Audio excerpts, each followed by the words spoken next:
Hi everyone, it's Jon here from UniTasterDays. Thank you very much for coming to another UniTaster Tuesday event.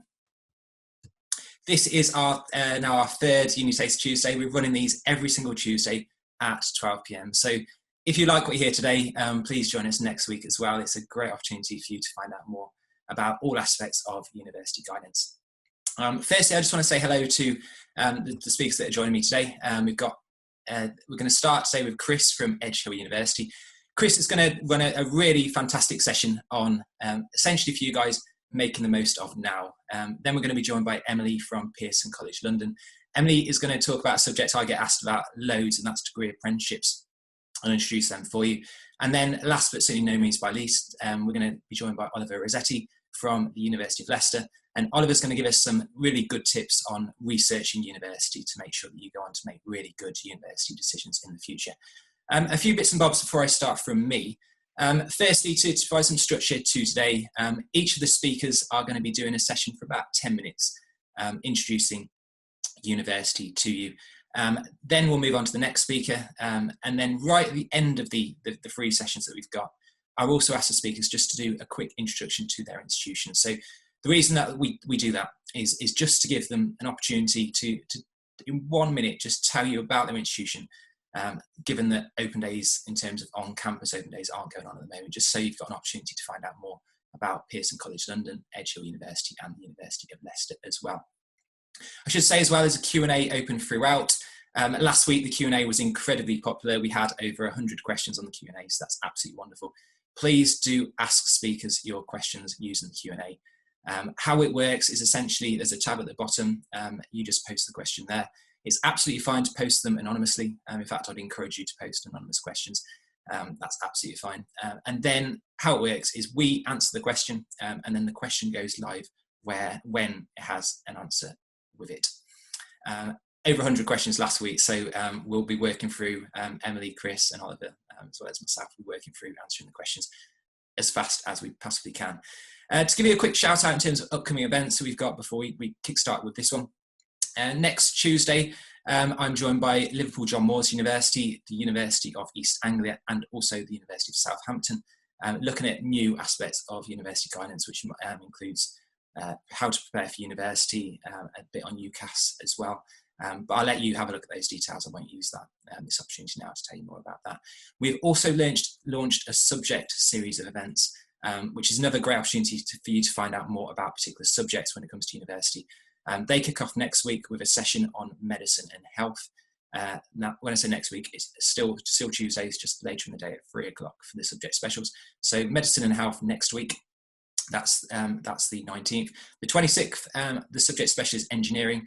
And then the 2nd of June will be the subject special is law. And that is in addition to the events where we're telling you about general aspects of university guidance. General aspects of university guidance will always be 12, start at 12. The subject specials will start at 3 o'clock. In terms of structure for today, if you're a teacher bringing a school group, or if you're an individual student tuning in directly, we are going to finish today at 1 o'clock, and I'll ensure that is the case. So if you're planning stuff later on, we will not finish any later than 1 o'clock. I'll make that guarantee to you. And looking at my list now, I think that's me pretty much done and dusted as far as the introduction. So I'm going to introduce our first speaker, and that is Chris Mullen. Chris is joining us from Edge Hill University, and Chris is going to give us some top tips in terms of making the most of now. If you've got any questions for Chris, please do use the Q&A. We'll work through the questions as they come in. And if you've got any questions already for Oliver and Emily, please use the Q&A as well. But without further ado, I'll pass the floor to Chris. Chris, it's over to you. Hi everyone. So as Jon said, my name's Chris and I work for Edge Hill University as an Education Liaison Officer. So I'm starting off today talking a little bit around how you can make the most of now. So what I'll quickly do is I'll pop up some slides so we can go through those. So in terms of thinking about now, what's really important is, from our point of view from universities, is obviously you guys are in a situation whereby it's not normal, it's very different. You may have lots of worries or stresses, for example, and actually we as universities really understand that. So we understand absolutely how you're feeling, and actually, can you see this point now as a more positive than it is a negative? Okay, so that's how you can kind of make the most of now. So I'm going to give you some top tips to think about skills for university that you can develop now, but also around work experience, because that's quite a big question at the minute. How do I gain work experience if, for example, I'm not allowed to go into those particular areas or sectors because of the current lockdown? But then I'll also finish a bit around university offerings. So what universities are doing now to try and help you all as students in terms of your next decisions. Okay, so hopefully it'll be really, really useful for you. So the first things first is thinking about skills for university. And what I want to make really clear is that at the minute, a lot of you may feel that you're doing work at home and you are maybe putting towards, you're developing all these lots of assessments, etc. And because of the grade system that's been announced, you may be feeling actually, well, my hard work might not be rewarded, but actually it will be. So what you are doing now is going to be really important for the future. So the developing skills that you are putting together, even though you don't realize it, are going to be really important for university. So things like independent study. So being able to work on your own at home, okay, and meet deadlines, for example, being able to be organized and write a to-do list, thinking about priorities and which piece of work you need to do first or within that day. Does it got a particular deadline on it?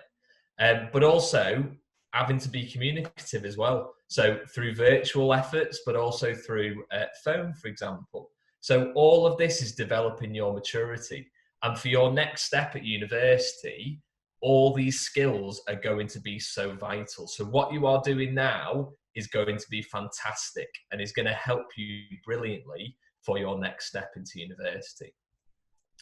So in terms of independent study, that's the thing that is key for university. So any university course that you do will form a big part of it will be the independent study time. So that's managing your own time and making sure you're reaching whatever goals that you have academically.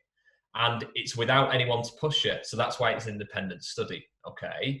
So you've obviously already started that within college and sixth form. A lot of your teachers and your tutors will be pushing you to do that already.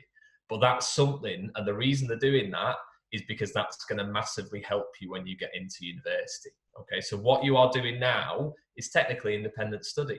So depending on the course that you're looking at, sometimes you may be in slightly more, sometimes you may be in slightly less. So it completely depends on the type of course that you're going for. You might have more time independent study for things like English, history, or creative writing. You may be out of lectures a lot more and a lot more independent. Whereas something like a professional accreditation course, you may have sort of more in class with less independent study. So all of it, what you're developing now, can be really beneficial for the future. So in terms, obviously, at the moment, all of you aren't in school or college, but there are ways that you can help develop that independent study while you're still based at home now. So the first thing is note taking. Okay, so a lot of you might do this already, or kind of have a process of doing this already, but picking out really important elements of text. So that could be through journal articles, news articles. It could be through blogs as well if it's related to your chosen degree. That's a really practical skill that will hold you in good stead for university, especially when you're trying to write an assessment and you only need a small part of that journal, picking out the most important points. So that's one thing you can work on. The second is actually just get a discussion going. So get a debate going with any of your friends or some of your teachers, for example. So the amount of apps that we've got at our disposal now, I've learned so much I didn't realize existed. So actually you can use all of those things, first of all, to obviously keep up to date with people, but actually get a debate going about a particular question that you've been given or a particular topic at the moment. So those things can really, really help, especially when you're looking at forming an argument in an assessment in the future for university. Think about your goal setting as well. So at the minute, what are you hoping to get out of that work that you are doing? Okay, so what are you hoping to get, whether it's sort of the grade at the end of the year, or whether if you're in year 12 or your first year college, you sort of set up for that year 13 and second year, and start to think about what you want to do long term. So for example, if you're looking at courses and you're finding out a bit more about courses online, have a look and see where that course can take you. And if you've got any really sort of interesting ideas around career goals. Plus, do you need to do anything extra to gain that career? So do you need to do any further qualifications, for example, not just a degree? And finally, think about active reading. So especially books or particular journals as well in terms of your chosen subject at university. So pay real attention to what you're reading. So as I mentioned before about note taking, don't just kind of read, take as much in as you can, and pick out those really important points that you can summarize. A really top tip, if you've not done so already, most universities will develop a reading list. So any of you that are in year 13 or second year of college, hopefully over the summer you should get an email from your department or your choice of university, and they will let you know kind of a reading list to have a look at before you start. So that's a great thing. Equally, if you don't hear from the university, absolutely ask them. So give them an email and ask, well, actually, at the minute, what can I find out about? So what can I read? What's a really great book to read? What's a great couple of articles to read? And that will really help the transition from where you are at the minute to university. Again, that's equally as important for year 12 or first year of college as well. So getting an idea of maybe even modules. So if you can't find out from the university, have a look on that university's website and see what modules are on offer, and then read around those particular modules. So that's a really good way of being able to transition, but also to get a sense of what to expect, okay, for your future university course. So that's thinking about the skills. So in terms of next things is looking at work experience. So this is the question we've received a lot, and I'm sure a lot of other universities received as well. Now, remember, the first thing first to tell you is please don't worry. So I know a lot of you, especially in year 12 or first year of college, and some of you in year 13 and second year may have had experience planned for this summer. And because of the current situation, that may not be possible. So we as universities completely understand that, and will absolutely take lots of other things into account. So first of all, think about what you've got already. So what knowledge and what experience have you done already? Okay, so reflect on what you do know. So what are the gaps that you're missing? What is it particularly that you really need to get a good idea of? What's really good as well is keeping a reflective diary. So for any course that requires work experience, think about a particular reflective diary. So what have you learned equally in the current situation? What did you learn about any experience that you did before the COVID-19 situation happened? That's really, really good to do. Plus, especially with things like if you're thinking about healthcare professionals or teachers, for example, or even people like lawyers or a range of different professions, a lot of them may be slightly easier to respond to. So if you want to chat to anybody about any particular work or career path, now might be a really good time to give them an email or give them a phone call. With lots of people being based at home, obviously they will equally be as busy in a different sense, but it's a really good chance to maybe chat to a current practitioner about a job that you might want to do. Plus, have a look at online resources. There is so many brilliant online resources that you can utilize. So the first thing is MOOCs. If you've not heard of those, they are massive open online courses. And there's a range of different subjects you can look at and different topics. Some of them even have sort of a certificate or an accreditation as part of it. So I know I've seen some students do a sign language certificate or a course, which is fantastic. It's a great thing you can add in terms of future skills or hobbies, or pop onto your CV as well.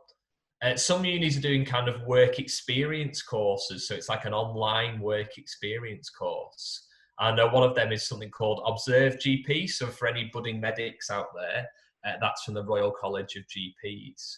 Having a look at kind of relatable journals or articles as well. So especially with this, be really careful about the source of that journal or article. Make sure it's a proper scientific or from that particular institution in terms of that. So obviously not looking at, for example, a range of newspapers, because some may have a slightly different thinking and a different purpose behind it. So looking at really reputable journals or articles can be great as well. Plus utilising kind of social media in terms of the particular institutions or the particular companies or organisations. So the official social media accounts for those types of things. They're really useful to have a look at. Equally, if anyone's looking at teaching, having a look at the national curriculum for the age range that you want to teach, that can be really, really worthwhile. But also now, and I'll talk about this next, is have a look what universities offer. So lots of universities are offering some brilliant subject type lectures. So that means you can basically have a look at getting an intro into that subject or something really particular. So all of that can still be considered really excellent work experience in light of what's coming about at the minute. Okay, and I'm sure most universities have a very similar process in terms of thinking about those extra work experience examples that aren't practice-based. Now, I have seen some students who are actually volunteering. So I've seen some schools and colleges, some students maybe working in pharmacies and working out in the field, volunteering for the NHS.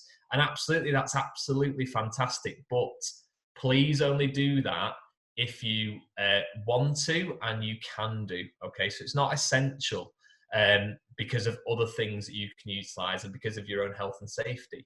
But some students have decided to do that based on their own thinking. Okay, so there's lots of really good practical thinking outside the box ideas you can look at rather than just traditional practical work experience that will still help you for any course going into the future. And what I'd sort of talk about finally is your virtual options. Okay, so as I mentioned at the start, universities are really keen to make sure that you are supported as much as possible. So some universities are slightly further on than others. Some are sort of just getting in the process of getting everything together. So it's really worthwhile having a look at a range of different things. Okay, so I'll pop all these up on the screen so we can read them. So some universities are doing virtual timetables. So whereby they have a range of live, or it might be pre-recorded sessions that you can watch in your own time for around 30 minutes to an hour out of your day. So they're really fantastic things that you can find out about, generally about general HE topics, so student finance or personal statements or UCAS, or more subject specific. So finding out about a particular subject and what it would be like to study that at university.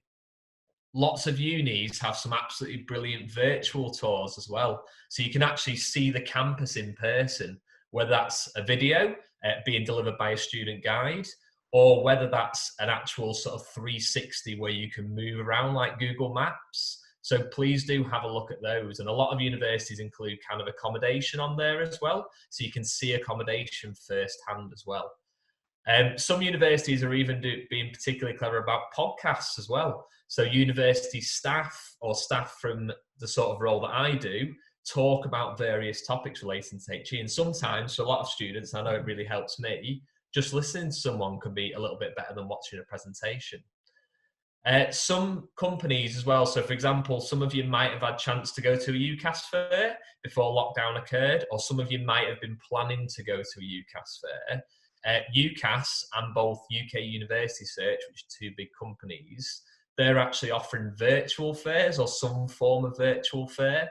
So actually you can go onto online and go around a variety of stands in a sort of virtual lobby. So check with your careers team and see what they have found out or what they might be planning for you as well. So it gives you that opportunity to still speak to a number of institutions in the one place.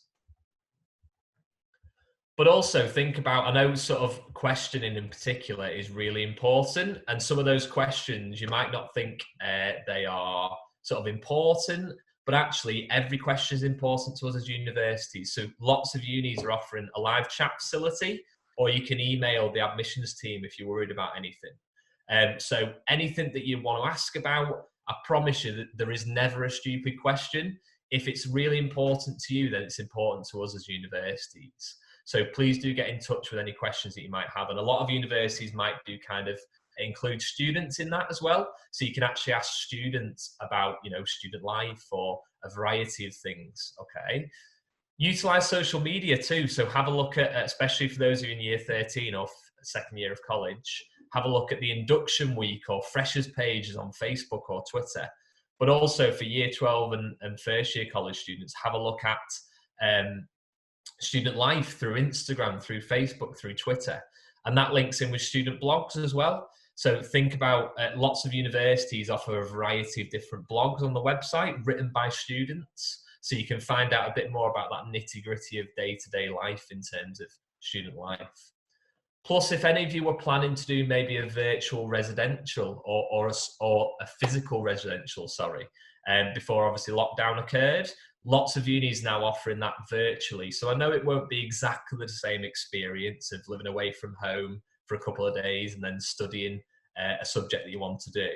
But lots of universities are trying their best to make it as still significant as possible. So that could be a great thing both for kind of your transition into uni, but thinking about what type of course you might want to do as well. And what I thought I'd do is just finish on some final thoughts before I hand it back over to Jon.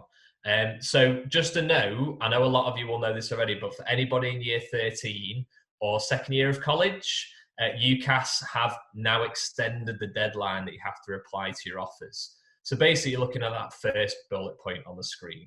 So basically you all have until the 18th of June to decide where you would like to go. So which is your firm, which is your insurance, and which particular universities that you decline. Okay, so it's just giving you a bit of extra chance with the current situation being as it is in terms of obviously deciding exactly where you want to go.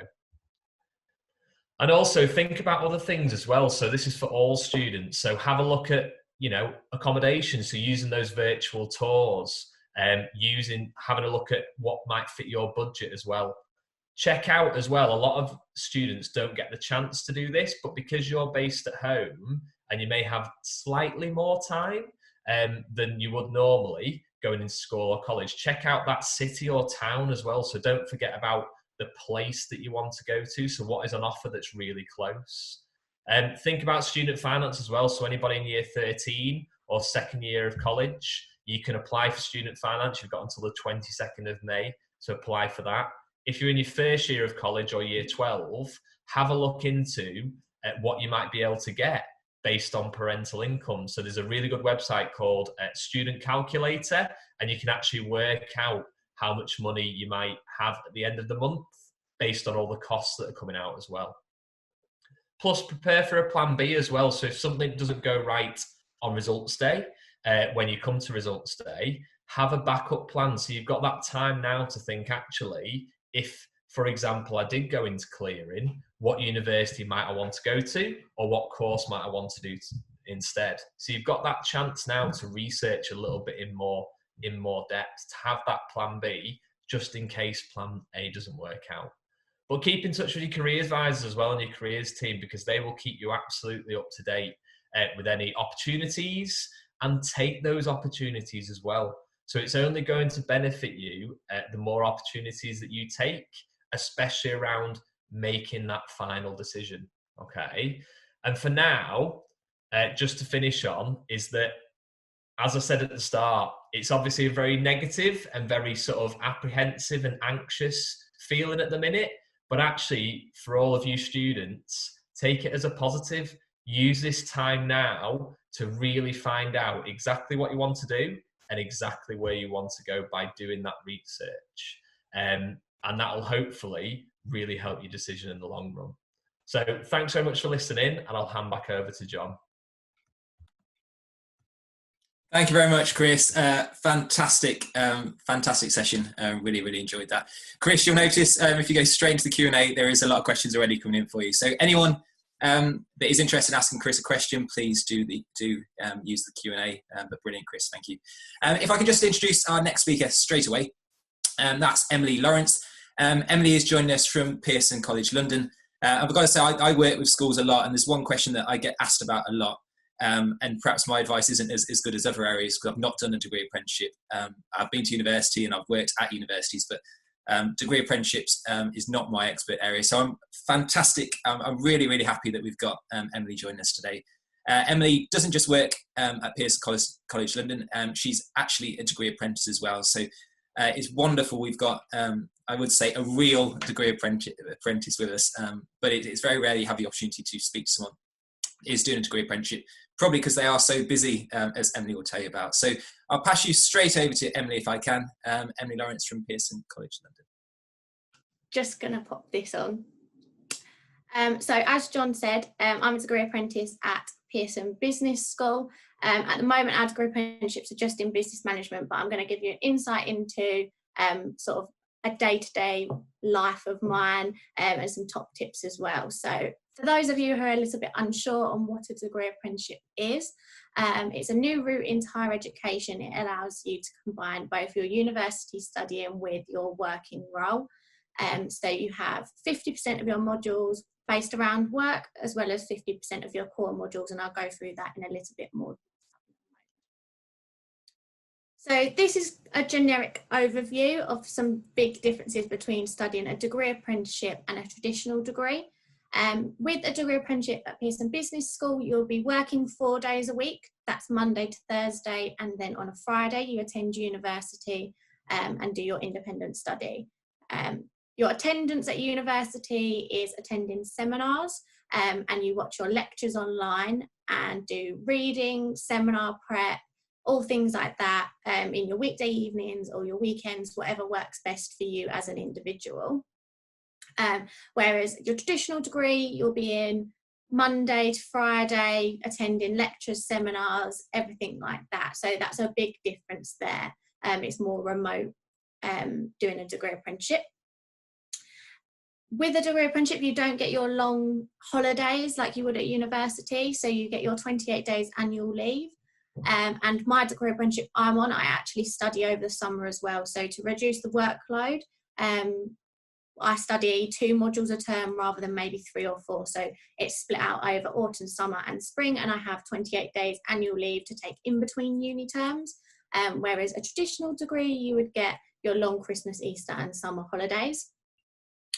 Big perk of the degree apprenticeship is that all of the fees for your degree are paid for by your employer, whereas with a full-time degree, you pay your £9,250 course fees a year. Then you have about £50,000 worth of student debt at the end of that course. So there's a slight difference there, whereas you'll be earning a salary with a degree apprenticeship, and hopefully you'll come out with some money in the bank because you won't have any tuition fees to pay for and you can save from your salary.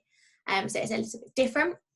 A degree apprenticeship, however, does have a completely different application process. So it's not like UCAS, it's not all done through one system. There's lots of different websites you can look at, and I'll give you some top ones that I used when I was applying for apprenticeships in a moment. But something to bear in mind is they are intensely competitive. There's up to 700, 800, 1,000 applicants for one role on a degree apprenticeship, but that's not to say they're unachievable, and I'll tell you a little bit about my journey going forward. So a typical week as a degree apprentice, so I mentioned you work Monday to Thursday and you study on a Friday. Most of the degree apprenticeships are 3 years long, but it can be different depending on the company. So for example, ones we've run with L'Oreal before have been 2 years long, so they've accelerated the degree apprenticeship.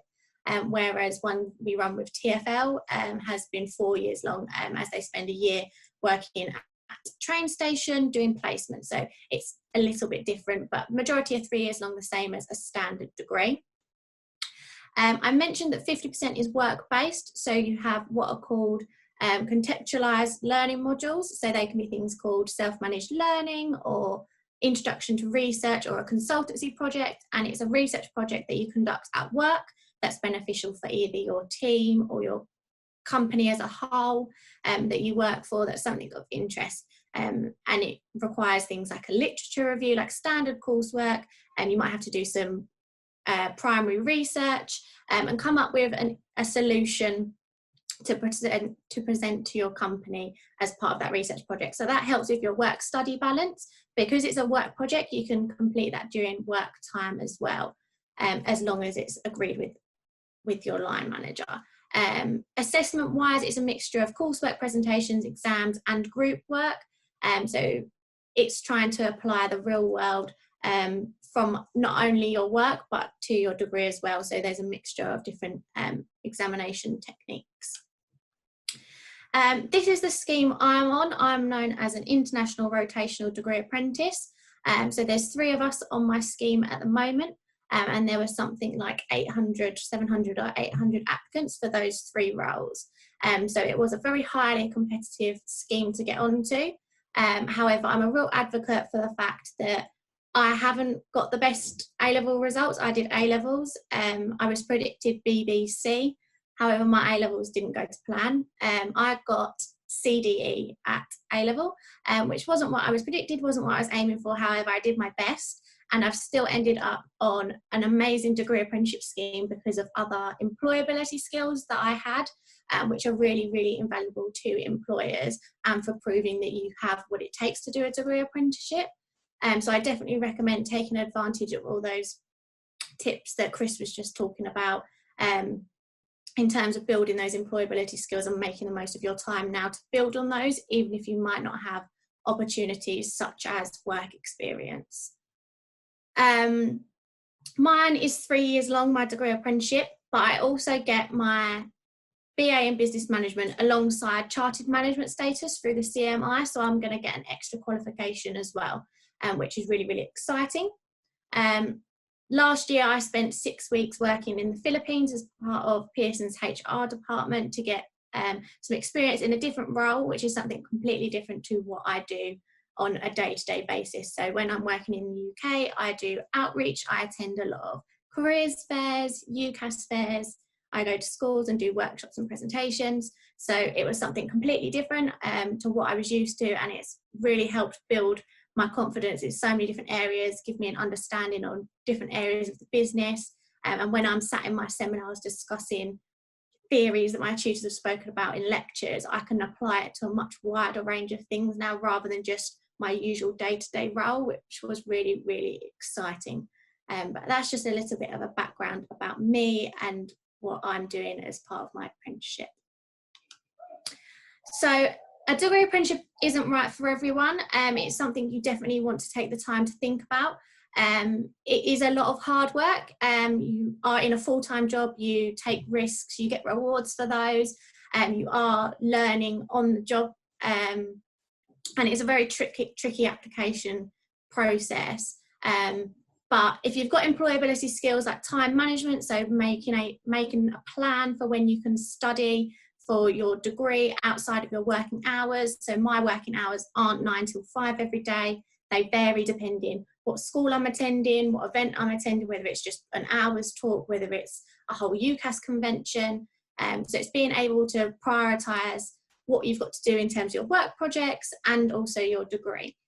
Something I definitely wished I'd had when I was looking was on our website. We have a degree apprenticeship quiz, and it was made by a degree apprentice. It assesses the sort of skills that you need to become a degree apprentice, and it tells you whether a degree apprenticeship might be the right route for you. So that is definitely a tool I'd recommend to use. It's not to mean it's 100% accurate and you need to stick to it. If it tells you to do a traditional degree and you don't want to do a traditional degree, don't feel that you have to. But that's just to give you a little bit of an idea as to whether you'd be suited to a degree apprenticeship. So there's lots of different places you can look for degree apprenticeships. So it's not centralised like UCAS. There are some hosted on the UCAS website. There's some hosted on the government website. Frank, my apprenticeship is a really good one to look at, or not going to uni. But I wouldn't stress enough how important it is not only to look at the job role and the company that you're applying for, but also the degree side of things. So you are still studying a full-time degree. You are going to have to put in all that work for that. So it's got to be something that you're going to want to study. So really look at those modules, the university, the provider. That is really, really important, and don't just base it off of the company and the job role. that you're looking at specifically, the degree side of things is important to consider as well. So this is specifically for Pearson Business School, so application processes might vary a little bit, but the majority will be quite similar in most ways. So stage 1 is an application form online, so just looking at your previous education, your personal statement, things like that. Stage 2 is a core abilities test, so looking at your English and maths. Stage 3 is when you have your first physical appearance. Obviously not right now, that's all being done online, but you'd be invited into our campus and have a professional workshop, which consists of a group exercise, because you have to do those as part of your assessments, a written exercise, an interview with one of the academic staff, and a critical thinking test. Again, looking at your English, maths, and your ability to process certain situations and how you'd respond. And then stage 4 is where you go and meet your company and the final selection is made. So final decision lies with the employer. I'm going to hand back to Jon now. If I have answered any of your questions whilst I've been speaking, then please do pop them in the Q&A and I will try my best to answer all of them before the session is over.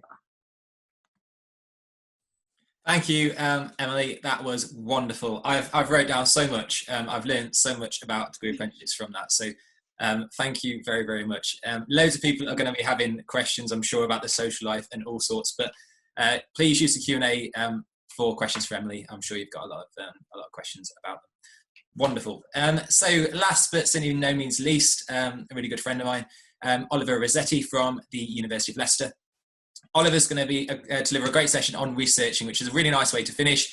We started right at the outset of the session, looking at making the most of now, and then in terms of the finish, we're going to look at researching and that side of things. So without further ado, a quick introduction to Oliver. He's the Global Recruitment Officer UK and EU at the University of Leicester, and Oliver's going to talk to us about researching universities. Oliver, over to you.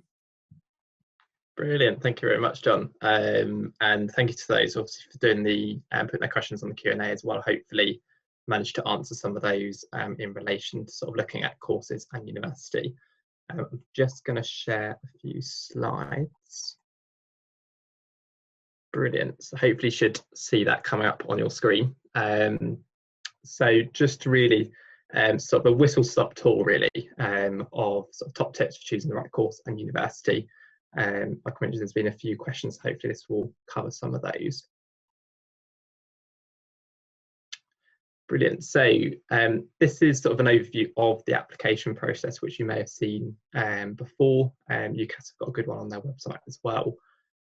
But as you're probably on this webinar, it's very likely you are right at the beginning of this journey. So right where it sort of says number 1, choosing courses, and start to look at some of you may have looked at some university websites, some looked at UCAS and other websites. You may have even been considering open days as well, or attended some virtual events. If you haven't, you're still way ahead of it as well. So don't worry if this is your first webinar thinking about this, then you're still really ahead of the game, which is fantastic. And you'd be looking at either a deadline if you are currently in year 12's first year of college, then you'd be looking at October deadline or January deadline, depending on which course that you're choosing. So straight on to how to choose a course. These are some really worthwhile sort of questions to think about to yourself. Feel free to obviously make any notes that you wish. This is sort of a list of courses that we particularly do at Leicester, and this is by no means unique to Leicester either.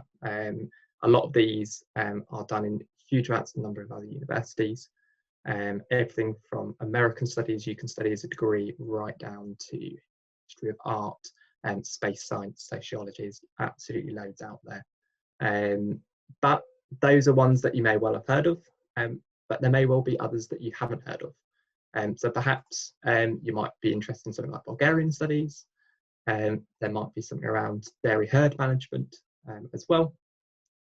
I certainly knew none of these before I did my research personally. There's even ones around gambling studies, and there is even if you want to own your own vineyard and how to manage that as well.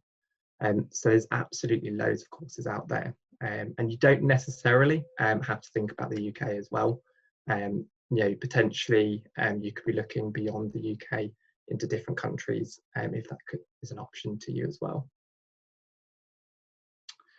So really things to think about. Obviously one of the first things to really do is what subjects are you actually good at?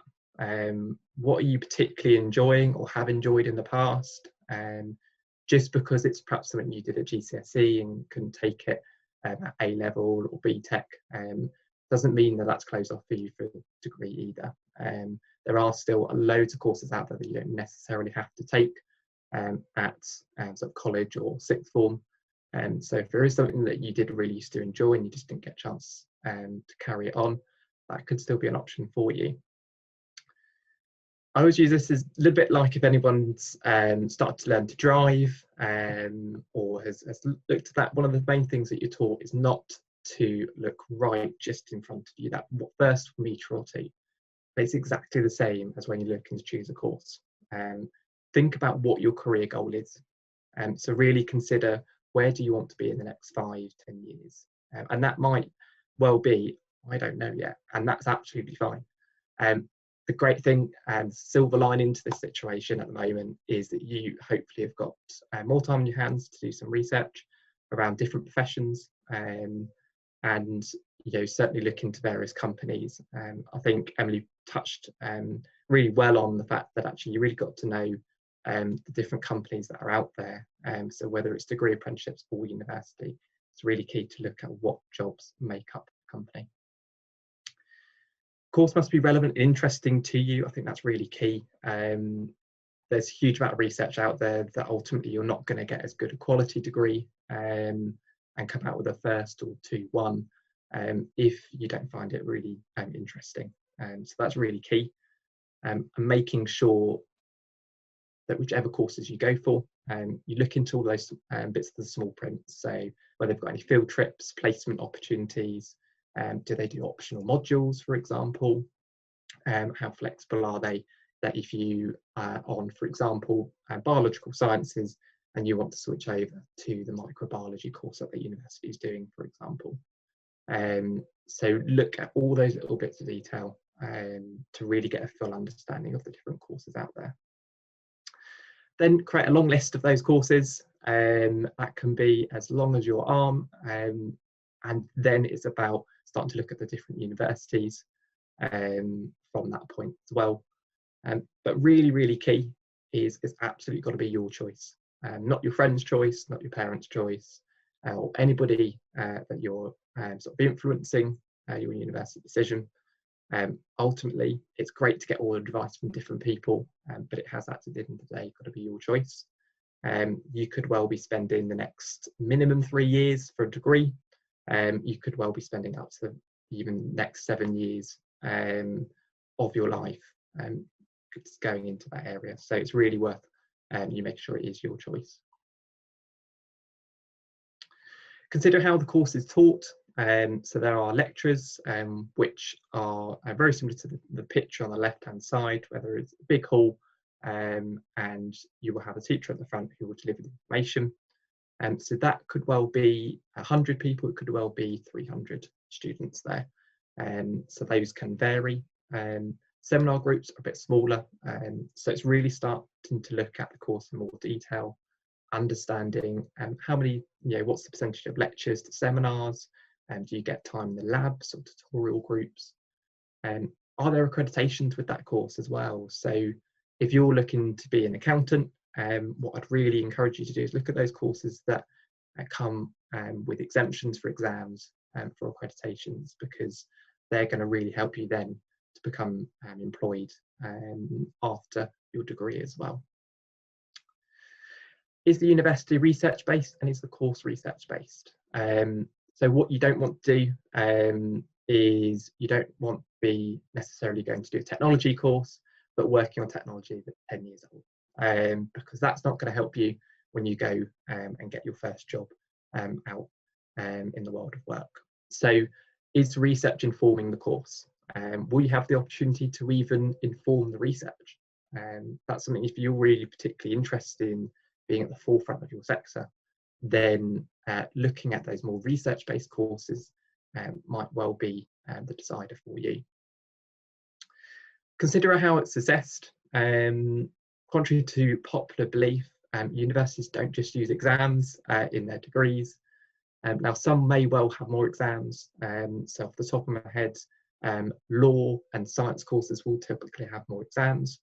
However, that doesn't mean that coursework doesn't feature in that lab work, dissertations, final year projects. A huge amount of universities now do final year projects at the end, where you actually get to decide what you want to work on. Personally, when I did my degree, that was the most exciting part of it for me, because I could really use all the knowledge I built up over 2 years, and then in my 3rd year work on something I really was passionate about. So different courses will have different weightings on those. Again, get in touch with the universities and make sure that you're finding out all that information about it. So that's very much a whistle-stop tour on how to choose a course. Now looking at actually how do you then decide on which university?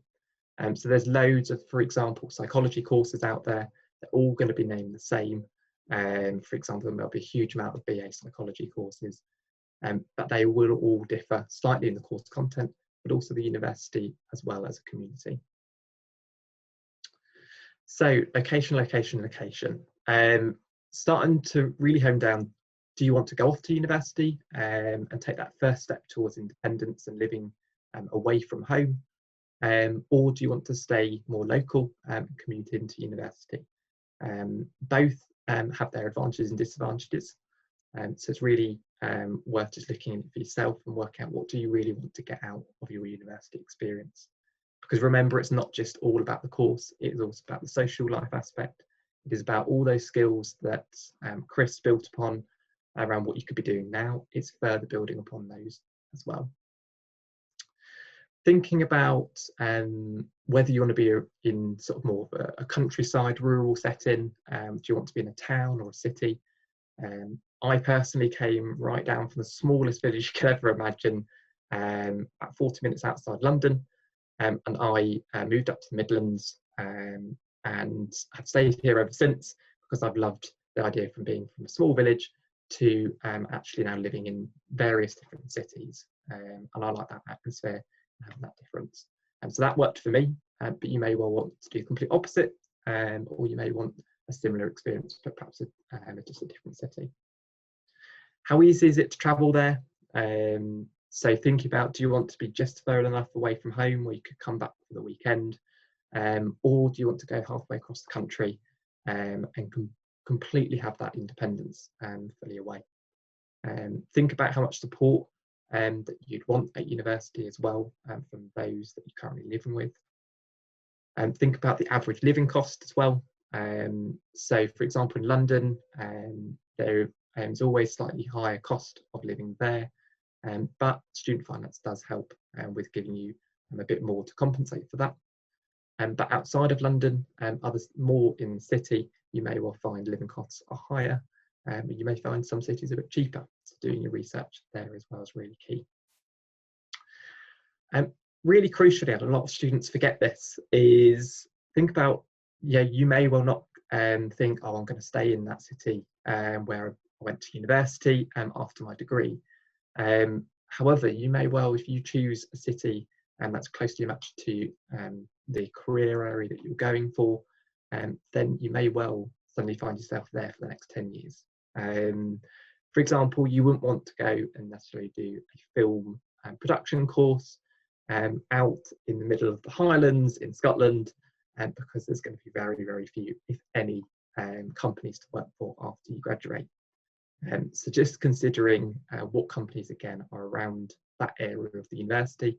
They may well have placement opportunities for you during your course, and they may well have graduate schemes as well. So consider when you're thinking a little bit more homing down now, so you've thought about the location, think about the actual type of university now. So think whether you want a campus base, so where everything is contained on one site, and you just move between the buildings. There will be, might well be a bank on site, there may well be a music venue there as well. Or do you want a city-based, where the buildings will be split across perhaps the centre of the city, and in between those buildings there might be shops, there might be other public venues as well. And both give very different experiences. So it's worth doing research, and crucially asking current students as well. A lot of universities on their websites, as we do on University of Leicester, you can speak to current students now online on online chat, and that's a really good way of getting a better understanding about the community in that university. Consider league tables, but with a bit of a caveat, take them with a pinch of salt. There is a lot of league tables out there. They all look completely different areas of the university as well. So although one university may well be at the top on another, on the other, they may well be at the bottom, or they may well differ on the subject. So do take those with a bit of a pinch of salt. And consider whether you've got other opportunities around studying abroad, year in industry as part of your course. Different universities will differ on that. Thinking about entry requirements, is higher tariff better? That is always one of the big questions I get asked.